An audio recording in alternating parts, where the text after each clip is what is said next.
Ele viu uma nave, mas as imagens foram escondidas pelo exército. Boa noite. Durante anos, o nome Operação Prato circulou em sussurros entre aqueles que estudam fenômenos inexplicáveis no Brasil. Poucos sabem, no entanto, que o coração dessa história está nas palavras de um homem que viu tudo com os próprios olhos. O capitão Uirangê Bolívar Soares de Holanda Lima, da Força Aérea Brasileira. Não foi um civil qualquer, não foi um curioso. Foi um comandante altamente treinado, enviado por ordens superiores para liderar uma missão real, oficial, autorizada e profundamente sigilosa. Sua função era investigar os relatos que vinham assustando os moradores da pequena ilha de Colares, no Pará. Mas o que ele presenciou não apenas superou as expectativas da missão, foi algo que nem os relatórios mais extremos da inteligência poderiam prever. Tudo começou quando a Força Aérea recebeu uma quantidade incomum de denúncias vindas da região amazônica. Homens e mulheres, muitos deles pescadores, agricultores, pessoas simples e sem qualquer envolvimento com ciência ou tecnologia, afirmavam estar vendo luzes no céu. Não eram estrelas, não eram aviões. E definitivamente não eram lanternas de alguém tentando pregar uma peça. Essas luzes perseguiam, pairavam no ar, emitiam feixes e, segundo dezenas de testemunhas, causavam queimaduras, tontura e desmaios. Os relatos coincidiram em vários pontos. E mais do que isso, os médicos locais começaram a notar marcas nos pacientes que não se assemelhavam a queimaduras comuns. Eram padrões circulares, simétricos, que pareciam ter sido provocados por radiação ou algum tipo de calor muito específico. Assustados com a intensidade dos relatos e principalmente com a reação médica, os altos comandos decidiram intervir. Foi quando o nome do capitão Holanda entrou em cena. Ele foi destacado pessoalmente para chefiar a missão e montar um grupo de observação, coleta e registro. O objetivo era simples, ao menos no papel: verificar a veracidade dos fatos, documentar tudo e retornar com provas. Mas o que ele encontrou em Colares era muito mais do que boatos ou histeria coletiva. A tensão na cidade era palpável. As pessoas evitavam sair à noite. Várias delas haviam abandonado suas casas. E entre todos os relatos colhidos, um em especial chamou a atenção do capitão, o do sargento Luiz Rodrigues, que afirmava ter visto algo muito maior do que uma simples luz no céu. Luiz relatou que havia entrado na floresta por volta das 9 da noite, em busca de um grupo de moradores que ainda resistia na região mais afastada da ilha. Lá, ele viu um objeto estranho que pairava silenciosamente entre as árvores.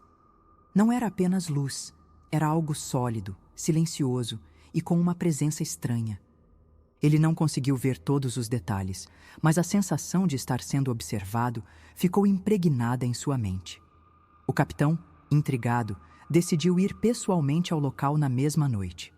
Reuniu 5 homens de sua confiança, todos treinados, e se dirigiu à Olaria Kelfer, um local onde poderiam pegar uma embarcação usada para transporte de barro que os levaria até o ponto indicado pelo sargento. O céu naquela noite estava pesado. Nuvens grossas cobriam a região, e uma chuva densa começou a cair antes mesmo de embarcarem. Enquanto os outros militares buscavam abrigo, o capitão permaneceu do lado de fora, preparando o equipamento fotográfico. As câmeras haviam sido enviadas diretamente pela Força Aérea, de alta precisão, com lentes apropriadas para captar imagens mesmo com pouca luz. A preocupação era clara: registrar tudo com clareza, sem margem para dúvidas. E foi nesse momento, sozinho sob a chuva, que o primeiro contato aconteceu. Um objeto silencioso surgiu no céu, exatamente sobre a casa do vigia local. O objeto não tinha uma forma definida. Era uma composição de luzes, uma verde e uma vermelha, que se moviam em sincronia, quase flutuando, a poucos metros da copa das árvores. A descrição dada pelo capitão impressiona pela precisão. Ele comparou o som do objeto ao de um avião Boeing ainda no solo, com as turbinas funcionando em marcha lenta. O ruído era grave, vibrante, como se atravessasse o ar em ondas compactas. E mais estranho ainda, era o comportamento da nave. Ela parecia saber exatamente onde os militares estavam. Passou lentamente em linha reta e desapareceu na floresta como se fizesse parte do ambiente. A equipe embarcou imediatamente. O destino era o mesmo que Luiz havia indicado. O rio estava escuro, as margens mal podiam ser vistas e o som da água batendo no casco era o único elemento audível. Avançaram por quase 2.000 metros até decidirem ancorar na outra margem devido à subida da maré. A tensão era palpável. Todos estavam em silêncio. As câmeras estavam preparadas, com foco ajustado e sensores prontos para captar qualquer variação luminosa. Por volta das 11 horas da noite, uma nova manifestação começou. Uma luz branca, intensa, surgiu no horizonte, vindo na direção deles sobre a água. O objeto se movia lentamente, sem emitir som. Tocava as águas do rio com sua luz, criando um caminho iluminado de maneira quase cirúrgica. Era como se estivesse mapeando o terreno, escaneando o espaço ao redor. A cena foi registrada por todos os presentes. Fotos, filmagens, anotações. Mas até hoje, nenhum desses materiais foi divulgado oficialmente. Todos permanecem em sigilo. O capitão entregou os registros, sim, mas o conteúdo jamais veio a público. Segundo ele, essa era a missão: documentar, reportar e manter o silêncio. Mas dentro de si, ele sabia que aquilo não era algo que poderia ser simplesmente ignorado. Por volta da meia-noite, um novo evento alterou completamente o rumo da missão. Luiz, o mesmo sargento que havia relatado o avistamento anterior, pegou um pequeno barco para buscar café em terra firme. Durante sua breve ausência, o silêncio da selva se tornou quase absoluto. Nenhum som de insetos, nenhum movimento nas árvores. Apenas a respiração dos soldados e o som abafado da água contra o casco da embarcação. Foi nesse momento que o capitão viu novamente, mas desta vez não era apenas luz, era algo muito mais complexo. Uma estrutura, uma forma, uma presença. O que surgiu diante dele flutuava a poucos metros da superfície do rio. Não emitia som, não se movia rápido. Era como uma entidade que simplesmente havia escolhido aquele ponto para se revelar. A nave tinha o formato de uma bola de futebol americano, ou, como descreveu depois, algo semelhante a um zeppelin. Mas a superfície era translúcida. As luzes não estavam apenas em volta. Elas pareciam fazer parte da própria estrutura. Um brilho âmbar, dourado, envolvia todo o objeto, criando uma sensação visual de que aquilo estava vivo. Não era um veículo, era algo mais. Dentro da estrutura, o capitão viu algo que jamais esqueceria. Janelas, pequenas, dispostas de forma simétrica, com contornos suaves, como se tivessem sido moldadas diretamente no corpo do objeto. E por um instante, ele teve a certeza de que estava sendo observado. Não sabia por quem. Não sabia o que havia por trás daquele vidro translúcido, mas sentiu uma presença, uma inteligência. A nave flutuava sobre eles como se colhesse informações, como se analisasse cada movimento da embarcação, cada batida do coração dos homens que a observavam. O som, embora quase imperceptível, foi descrito com uma precisão assustadora. Era como o ruído de um ar-condicionado distante, combinado com o clique suave de uma catraca de bicicleta girando para trás. Um som contínuo, mas ao mesmo tempo intermitente, que criava uma sensação hipnótica.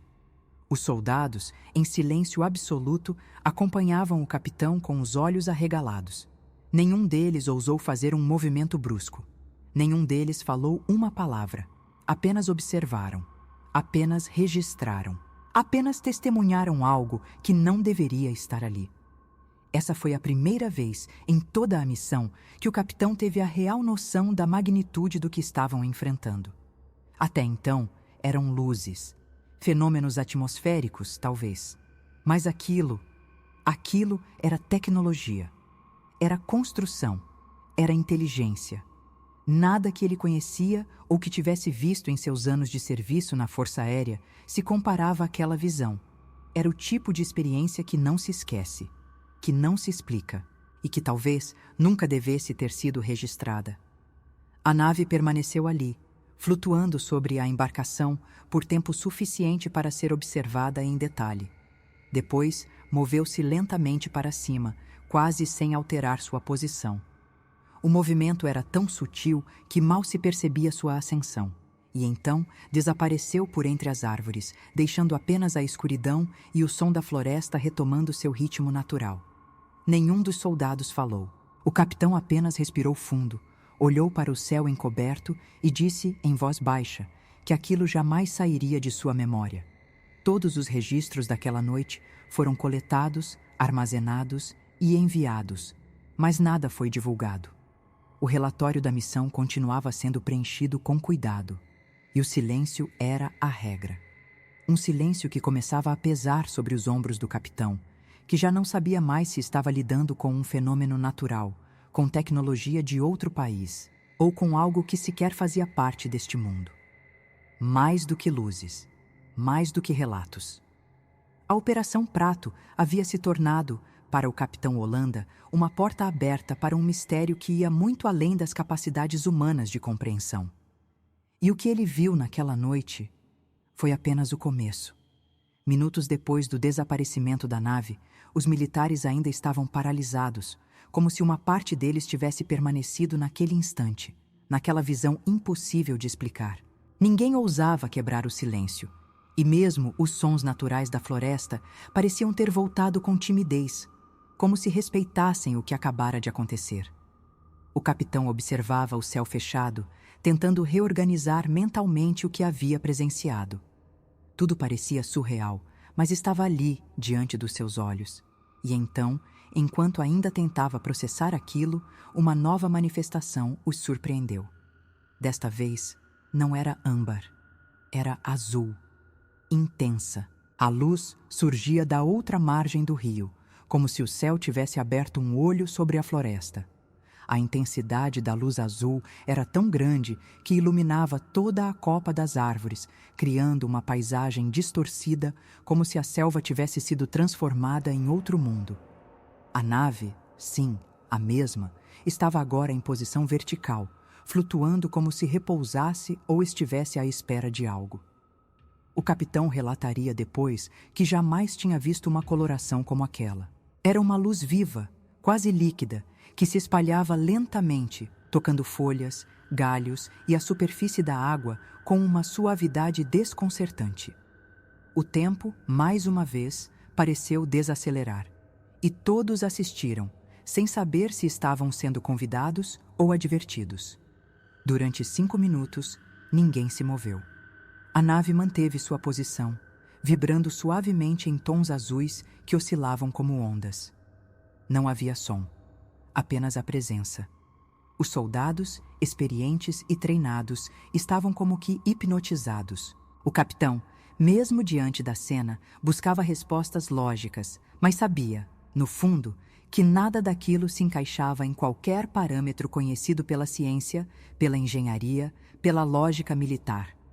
Aquilo não era humano, ou, ao menos, não era algo que os humanos estavam preparados para entender. E então, repentinamente, a luz se apagou. Não de forma gradual, mas como se alguém tivesse desligado um interruptor cósmico. No exato segundo seguinte, um estrondo ecoou pela floresta. Um som grave, abafado, que reverberou entre as árvores e atravessou o rio como uma onda invisível. A nave havia subido, em uma velocidade tão absurda que deixou no ar um rastro quase etéreo, como uma cicatriz luminosa por onde havia passado. Os homens caíram sentados, não por medo, mas pelo impacto físico e emocional daquele instante. Eles sabiam que tinham presenciado algo que não seria facilmente esquecido, nem explicado. De volta à base, o capitão documentou tudo com precisão. Redigiu relatórios, anexou fotos, descreveu o comportamento da nave, a luz, os sons, o padrão de movimentação. Todas as evidências foram entregues aos superiores, mas nenhuma resposta veio.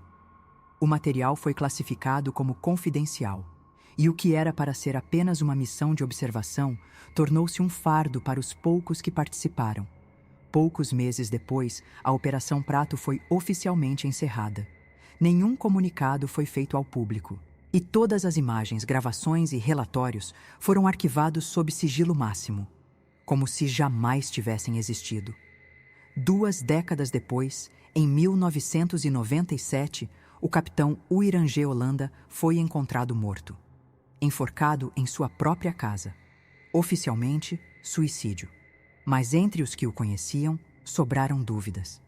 Nos anos anteriores à sua morte, ele havia dado entrevistas, compartilhado parte de sua experiência, afirmado que o mundo precisava saber o que aconteceu em Colares. Chegou a mencionar que sentia estar sendo vigiado, que o silêncio imposto sobre os fatos estava começando a afetar sua saúde mental, que algumas coisas que ele sabia não deveriam ser esquecidas, mas foi silenciado, definitivamente. Até hoje, muitos documentos da Operação Prato permanecem inacessíveis ao público, e por mais que partes do conteúdo tenham sido divulgadas, os registros visuais mais impactantes, aqueles coletados na noite da aparição da nave translúcida, jamais vieram à tona. O que eram aquelas estruturas? Por que surgiam apenas quando os equipamentos estavam prontos? Como sabiam onde os militares estavam? E, principalmente, o que estavam procurando na floresta? As perguntas seguem sem resposta. Mas se você também sente que essa história vai muito além do que foi contado, se inscreva no canal e ative as notificações. Porque nos próximos vídeos vamos continuar desvendando os arquivos esquecidos e os segredos que insistem em não ser revelados.